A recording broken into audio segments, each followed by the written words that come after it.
Quero saudar cada irmão, cada irmã presente conosco aqui no templo e você que nos acompanha por um canal da internet, com a graça e a paz de nosso Senhor Jesus Cristo.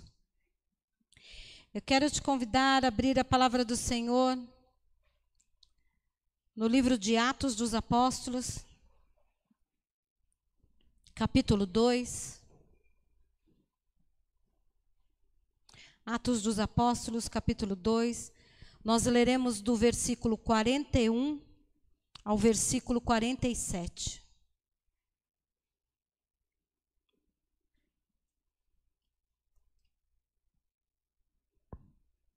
Do 41 ao 47, mesmo assentados, mas com toda a reverência à palavra do Senhor, vamos fazer a leitura.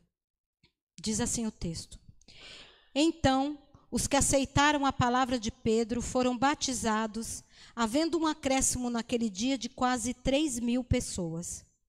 E perseveravam na doutrina dos apóstolos e na comunhão, no partir do pão e nas orações. Em cada alma havia temor, e muitos prodígios e sinais eram feitos por meio dos apóstolos. Todos os que criam estavam juntos e tinham tudo em comum. Vendiam suas propriedades e bens, distribuindo o produto entre todos, à medida que alguém tinha necessidade. Diariamente, perseveravam unânimes no templo, partiam pão de casa em casa e tomavam as suas refeições com alegria e singeleza de coração, louvando a Deus e contando com a simpatia de todo o povo. Enquanto isso, o Senhor lhes acrescentava dia a dia os que iam sendo salvos. Vamos orar? Senhor Deus, Pai Todo-Poderoso, nós te louvamos, te bendizemos, te agradecemos, Senhor, pela Tua palavra que nos alcançou, a Tua palavra que nos é revelada, e te pedimos, Senhor, que ela encontre em nossos corações terra fértil, onde ela possa frutificar e que também ela possa ser compartilhada. Em nome de Cristo Jesus que oramos, amém e amém. Meu irmão, minha irmã, como você já ouviu essa noite, ou nesse dia, nós nos lembramos do derramamento do Espírito Santo sobre a Igreja de Cristo. E esse derramamento ficou conhecido como o dia de Pentecostes. O Pentecostes gera no cristão, ou pelo menos deveria gerar no cristão, uma fé que traz como marca a confiança, ou uma confiança incondicional em Deus.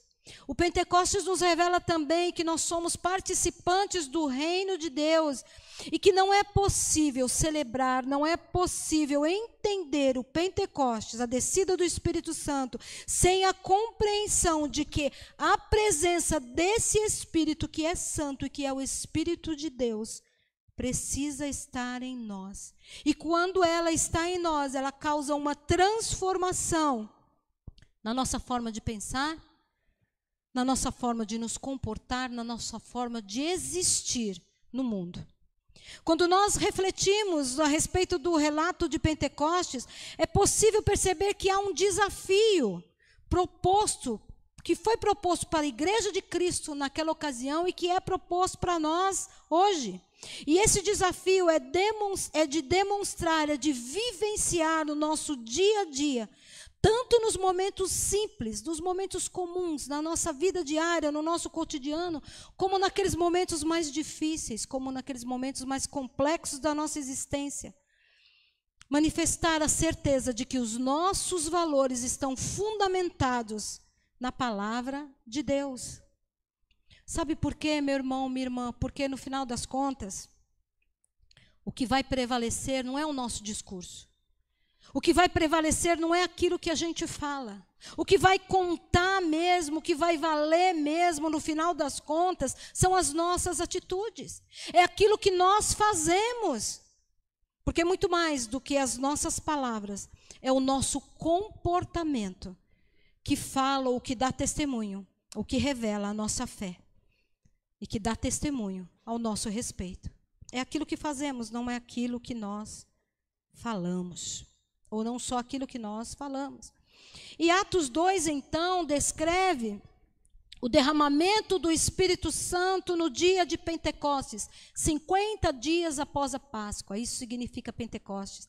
Era uma festa que era comum aos judeus, no 50º dia após a Páscoa, uma festa das colheitas, uma festa das primícias. Mas o capítulo começa, como foi lido aqui, com os discípulos reunidos em Jerusalém. E lá diz o texto, nós não lemos, mas depois você pode ler todo o capítulo 2 e o capítulo 1 também, de Atos dos Apóstolos. Então diz que os discípulos estavam reunidos ali em Jerusalém, e houve então o derramamento do Espírito Santo de Deus sobre eles.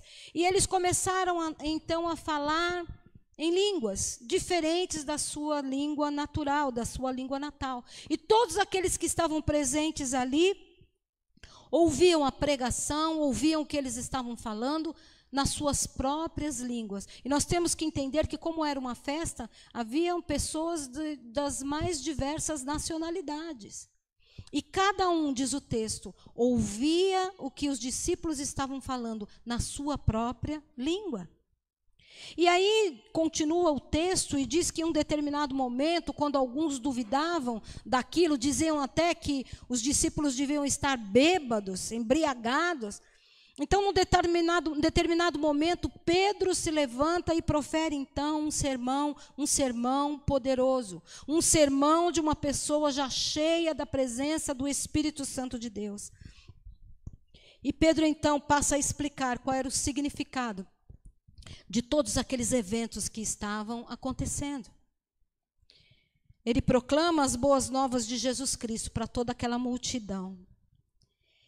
E essa proclamação da verdade de Jesus Cristo gera um arrependimento genuíno naquelas pessoas. E diz o texto então, nós não lemos, mas no versículo 37 do capítulo 2, diz que quando aquelas pessoas ouviram aquele sermão, foram tomados de um arrependimento, de uma consciência da sua situação pecaminosa, que perguntaram para Pedro, diz aí no versículo 37, ouvindo eles essas coisas, compungiu-se-lhes o coração, e perguntaram a Pedro e aos outros apóstolos, o que é que nós devemos fazer? O que é que nós podemos fazer agora? Vocês percebem? A partir do momento em que eles foram tocados pelo poder do Espírito Santo, tiveram uma plena convicção de quem eles eram, tiveram uma plena convicção do seu estado pecaminoso, do seu pecado, mas eles não ficaram satisfeitos com isso ou não pararam ali. Não começaram a se lamentar e achar que nada poderia ser feito, muito pelo contrário. Foram até os apóstolos, foram até Pedro e perguntaram, e agora? Agora que nós sabemos quem somos, agora que nós sabemos o que nós fizemos com Jesus Cristo, agora que nós sabemos quem é Deus, o que é que nós podemos fazer para nos reconciliar com o Senhor? O que é que nós podemos fazer para romper com esse pecado que tem nos dominado e termos as nossas vidas transformadas? E Pedro diz a eles aí no versículo 38, que eles precisariam se arrepender e serem batizados. Pedro então os desafia a unirem o seu discurso de arrependimento a uma prática. E aí eu vou ser relevante a um ato concreto, a uma ação concreta. Pedro os desafia a celebrarem ou assumirem esse compromisso daquela fé que eles estavam declarando através do ato do batismo. Seria como uma declaração pública de que eles estavam arrependidos e que agora eles reconheciam que Jesus Cristo era o Senhor das suas vidas. E que eles gostariam e que eles queriam entregar as suas vidas a Ele. E então, no versículo 41 que nós lemos, afirma que cerca de 3.000 pessoas foram batizadas. 3.000 pessoas foram conduzidas pela fé a uma nova vida, a uma nova forma de pensar, a uma nova forma de existir. Tiveram a oportunidade de experimentar o perdão divino e começaram então uma nova história. E nós aprendemos então que todas as vezes que a palavra de Deus é pregada no poder do Espírito Santo, ela se torna um meio, um canal para promover mudanças no coração das pessoas. Então, nós podemos aprender também o quanto é importante o anúncio da palavra, que a palavra tem que ser pregada a tempo e a fora de tempo.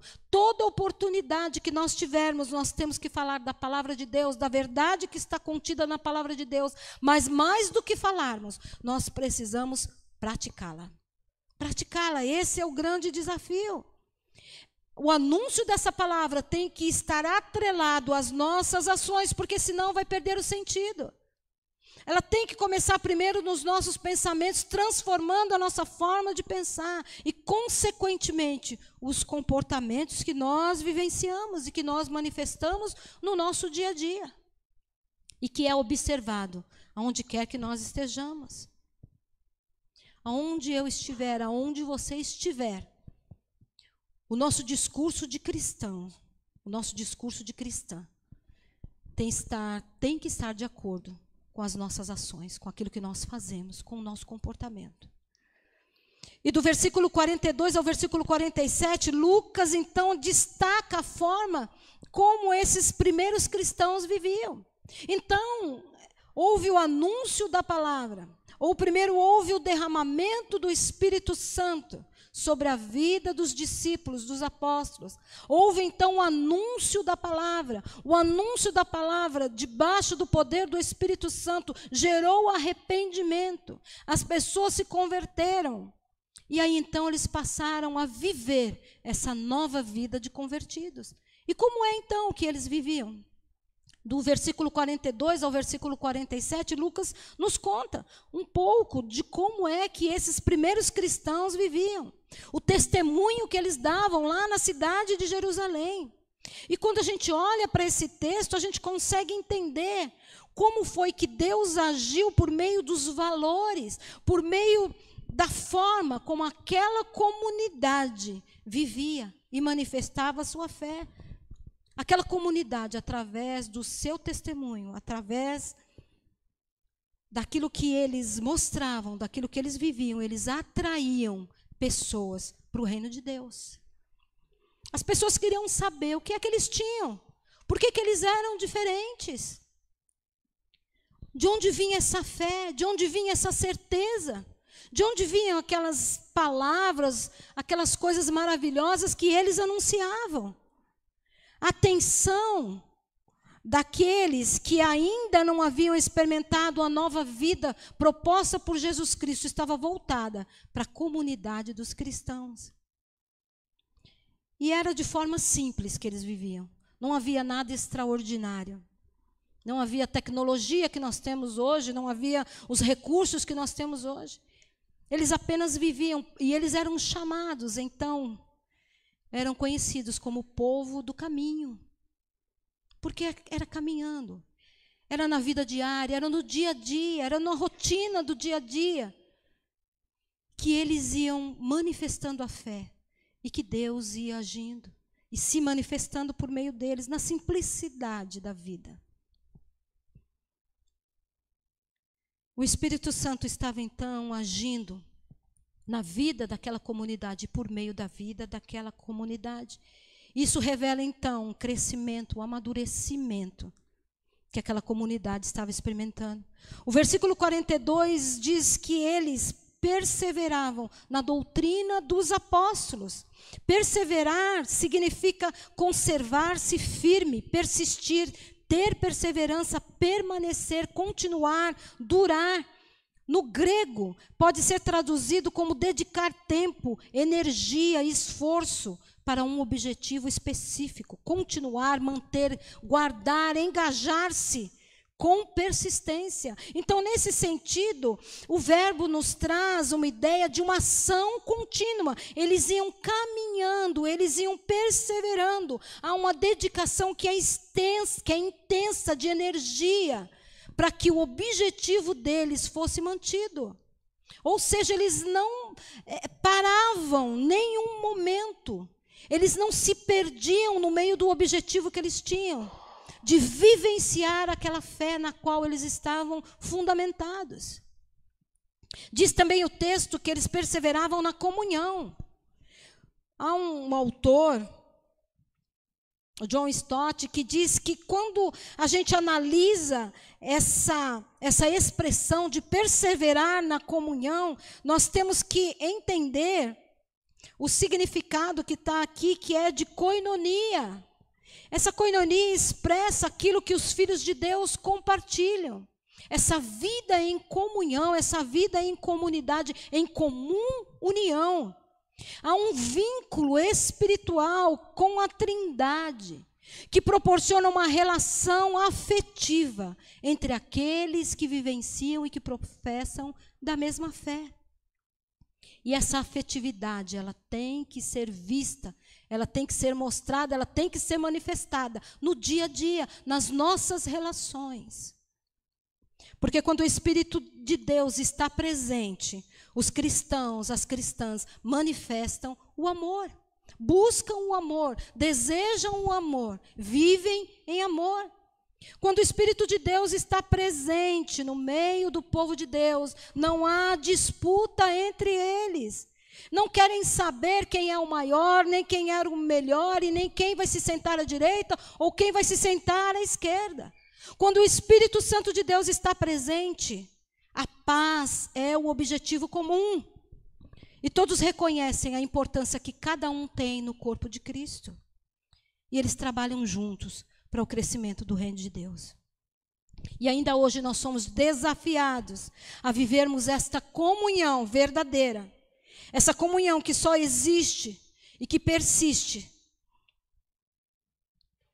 quando o Espírito Santo de Deus está presente na comunidade de fé. Essa comunhão que vai além dos nossos encontros aos domingos e que se evidencia nas nossas relações pessoais, fora do espaço físico da igreja, fora do espaço físico do templo. Diz também o texto que eles perseveravam no partir do pão, partir e repartir o alimento. Isso demonstra e revela o sentido do cuidado que tinham um com os outros. Mas revela também, ou traz também o significado espiritual de participarmos da mesa do Senhor, de participarmos da ceia do Senhor. Participarmos da ceia, participarmos dessa mesa é um privilégio que é concedido a todos aqueles que foram alcançados pelo amor sacrificial de Jesus Cristo, revelado na cruz do Calvário. Diz também que eles perseveravam nas orações. E nós sabemos que é um grande desafio diante de tantas situações adversas, tantas situações que nos trazem preocupação, que muitas vezes testam a nossa fé, que muitas vezes nos fazem esquecer do princípio bíblico que nos diz que todas as coisas nos serão acrescentadas, desde que nós busquemos em primeiro lugar o reino de Deus e a sua justiça.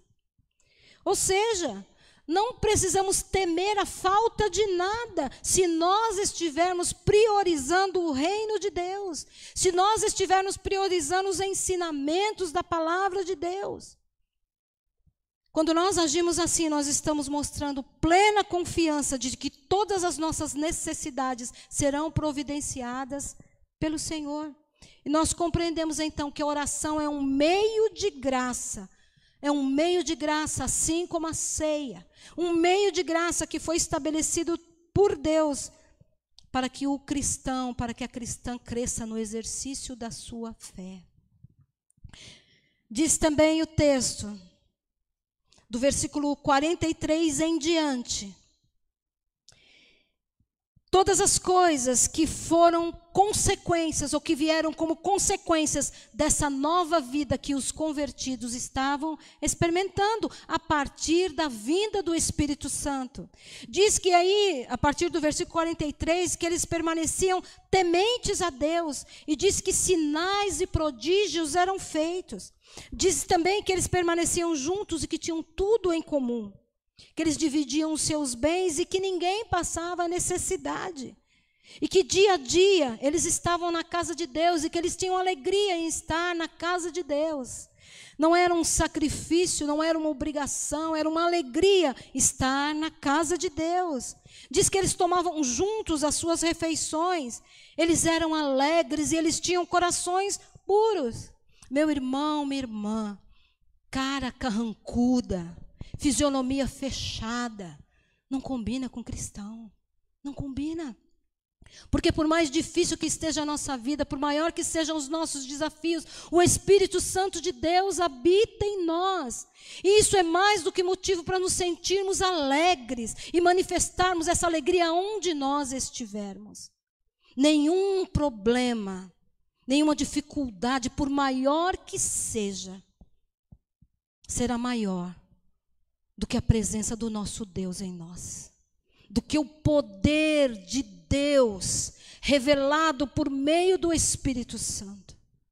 Então creia, meu irmão, minha irmã, a alegria é uma característica do homem e da mulher que crê em Deus.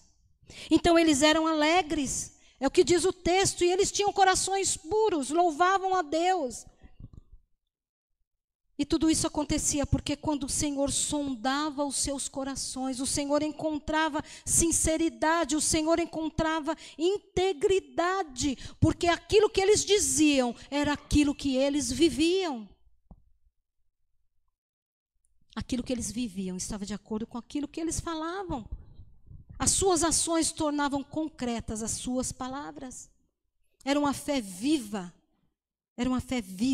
a que eles experimentavam. E aí diz o texto que por isso eles contavam com a simpatia de todo o povo, porque o povo ao redor olhava para eles e não via hipocrisia, via sinceridade. E Deus também, quando sondava os seus corações, via sinceridade, via integridade naqueles homens, naquelas mulheres convertidas. E diz o texto que eles eram queridos, que eles contavam com a simpatia de todo o povo. Eles eram gente boa.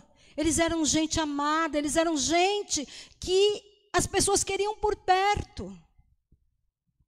E o texto diz, na parte B do versículo 47, que dia a dia o Senhor ia acrescentando aqueles que iam sendo salvos.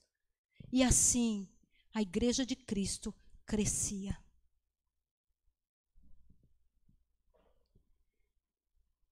Meu irmão, minha irmã, eu trouxe aqui para nós, já partindo para o final, um texto. Um texto do professor, foi meu professor, Paulo Garcia, reitor da Faculdade de Teologia durante muitos anos. Um texto que ele traz aqui a respeito do Pentecostes. Ele diz assim, que há um movimento que é percebido na reação dos discípulos após o toque de Deus. Então, após a descida do Espírito Santo, pode ser percebido um movimento no meio dos discípulos. Eles se levantam, eles vão ao povo e proclamam uma mensagem de fé. E isso provoca uma situação nova nos ouvintes. Aqueles que ouvem essa mensagem têm uma reação diferente da esperada.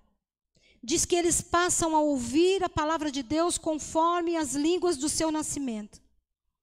Aqui uma tradição bíblica, diz ele, é ressignificada. Porque ele afirma que aqui há um diálogo, há uma ligação entre o que está acontecendo nesse momento em Atos com o relato da Torre de Babel, que está lá em Gênesis 11, do versículo 1 ao versículo 9. Depois você lê. A Torre de Babel. É aquele texto que diz que o povo queria se aproximar de Deus, queria estar mais perto de Deus e decide então construir uma torre que chegasse até o céu e que alcançasse a Deus. Mas na Torre de Babel, ele continua o texto dizendo, a língua única provoca a prepotência. Lá na Torre de Babel, eles falavam a mesma língua. Só que o objetivo deles não era um objetivo divino, era um objetivo humano. De se tornarem, e aqui ele diz, os humanos querem chegar a Deus e ficar no lugar de Deus. Ou, no mínimo, do lado de Deus. Então, essa confusão de línguas que acontece em Pentecostes, na verdade, é uma bênção. Porque é uma oportunidade dos seres humanos precisarão ser mais abertos uns aos outros. Então, quando essa multiplicidade de línguas, e cada um entendendo a palavra do Senhor na sua própria língua, isso nos ensina que nós precisamos estar abertos uns aos outros, que nós precisamos entender aquele que fala diferente, aquele que pensa diferente. Nós precisamos entender que a verdade não é uma condição única minha ou uma condição única sua. A verdade não é unicamente minha, unicamente sua.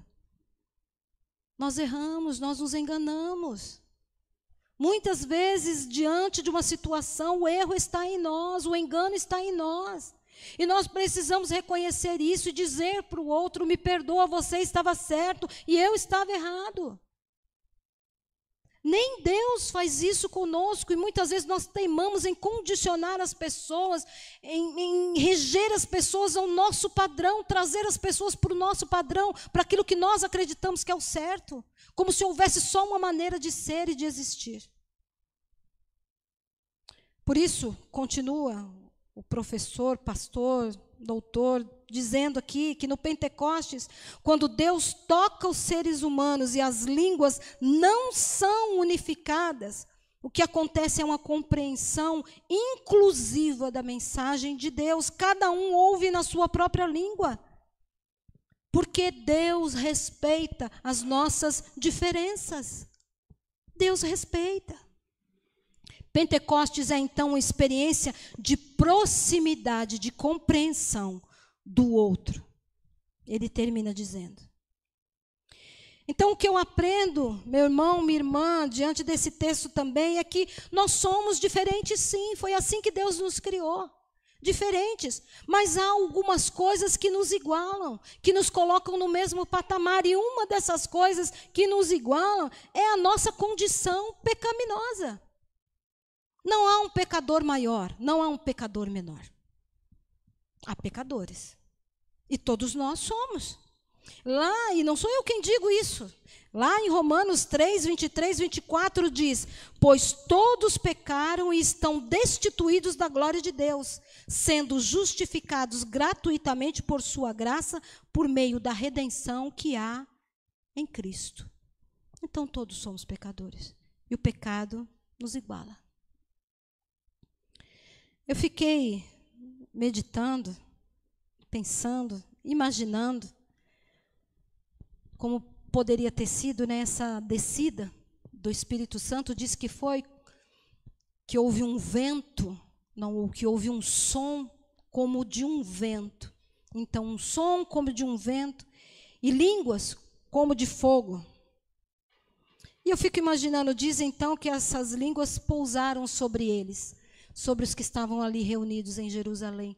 Eu imagino que pousaram sobre a cabeça deles, né? Pousaram sobre as cabeças. E aí eu fiquei pensando, talvez já houve aí uma intenção de Deus mesmo, quando enviou essas línguas que pousaram sobre as suas cabeças, para que essas línguas iluminassem mesmo o pensamento de todos eles. E mais do que iluminar os pensamentos, purificasse, porque o fogo tem essa função dentro da palavra de Deus também, de purificar, né, de tornar puro. Então, iluminar os pensamentos e tornar puro os pensamentos. E quando esse toque de Deus acontece, é Deus compartilhando com o seu povo os seus sonhos, Deus compartilhando com o seu povo o seu desejo, Deus compartilhando com o seu povo os seus propósitos. Isso só pode gerar unidade entre aqueles que são diferentes. Uma unidade que supera toda intolerância. Uma unidade que quebra todas as barreiras, que quebra todos os julgamentos. E nós precisamos ter a plena convicção de que ainda hoje nós somos desafiados por esse evento do Pentecostes a superar todas essas divisões que ainda existem no meio do povo de Deus. Nos fortalecermos por meio da unidade. Ainda hoje, Pentecostes nos desafia a buscarmos o fortalecimento da Igreja de Cristo a partir da compreensão de que somos um e de que igualmente somos amados por Deus. Feche os teus olhos. Se coloque na presença do Senhor. Permita que o Espírito Santo de Deus ministre ao seu coração. Nós precisamos entender que a Igreja de Cristo não pode perder a simplicidade, não pode perder a afetividade relacional. Nós não podemos valorizar mais as nossas relações virtuais. Muitas vezes as nossas relações virtuais nos impedem de vivenciar uma fé sobre os critérios de um abraço. É certo de que um novo tempo exige, sim, uma construção de novas categorias, novas maneiras de ser, de existir e de vivenciarmos as nossas experiências. Entretanto, existem aspectos da vida cristã que não podem ser abandonados, que precisam continuar a ser valorizados nesse processo do contato humano, das experiências que devem ser compartilhadas nas relações presenciais. Porque, meu irmão, minha irmã, se eu te perguntar, por exemplo, por meio das redes sociais, como você está? Está tudo bem com você? Você pode me responder, sim, está tudo bem. Mas essa sua resposta será a única informação que eu terei. Mas se eu estiver olhando nos seus olhos, se eu estiver ouvindo a sua voz e te perguntar, está tudo bem? Quando você me responder, eu vou poder identificar muito mais. Eu vou poder saber se aquele sim, está tudo bem é verdadeiro ou se você está escondendo algum sofrimento, alguma dor. Então nós precisamos valorizar as experiências relacionais presenciais. Precisamos continuar entendendo o valor de um abraço, o valor do olho no olho, o valor de um aperto de mão. Precisamos compreender todas essas coisas. E precisamos compreender também que tudo o que aconteceu e que foi relatado lá em Atos dos Apóstolos, com a descida do Espírito Santo, não se restringe a um tempo, nem a um povo, nem a um momento. Toda essa história continua sendo escrita hoje, por meio da minha vida e por meio da sua vida. E também é por meio da minha vida e por meio da sua vida que muitos podem vir a crer em Jesus Cristo e podem ser salvos. Continue na presença do Senhor e permita que o Espírito Santo ministre ao seu coração como tem sido a sua relação com Deus, a sua relação com o outro. Qual tem sido o testemunho que você tem demonstrado nesse mundo? Se aquilo que você fala está de acordo com aquilo que você vive, de acordo com aquilo que você faz. Se você entende que todos nós pecamos e que todos nós carecemos da graça de Deus, que não há melhores e nem maiores entre nós, mas que juntos nós podemos escrever uma linda história quando nós permitimos que o Espírito Santo se revele em nós e por meio de nós. Senhor Deus e Pai Todo-Poderoso, mais uma vez diante de Ti, nós queremos Te pedir perdão, Senhor, por todas as vezes que nós temos ofendido a Tua santidade, todas as vezes que nós temos entristecido o Teu Santo Espírito, por meio das nossas ações ou pela falta delas. Em nome de Cristo Jesus, Senhor, que seja um novo tempo em nossas vidas, tempo marcado pela presença e pela ação do Teu Santo Espírito, onde nós, Senhor, possamos fazer aquilo que já é o projeto do Teu coração, onde a gente possa crer, Senhor, que a comunhão, que perseverar, Senhor, no partir do pão, nas orações, na presença diante de Ti, na busca por Ti, pela Tua verdade, a verdade do Teu Evangelho, pela Tua justiça e pelo Teu reino. É tudo que nós precisamos, Senhor, para sermos seres completos, seres inteiros. Em nome de Cristo Jesus, Pai, que não haja mais divisões no meio do Teu povo. Em nome de Cristo Jesus, Senhor, que nós possamos compreender, Pai, que juntos somos mais fortes e que isso é o propósito do teu coração. Que nós possamos aprender cada dia a perdoar, Senhor, a pedir perdão. Que nós possamos a cada dia, Senhor, revelar o propósito do teu reino, que é de paz, que é de alegria, que é de justiça, que é de amor. Em nome de Cristo Jesus, Pai, que teu Espírito Santo continue ministrando aos nossos corações e nos revelando toda a verdade. Em nome de Cristo Jesus. Amém e amém.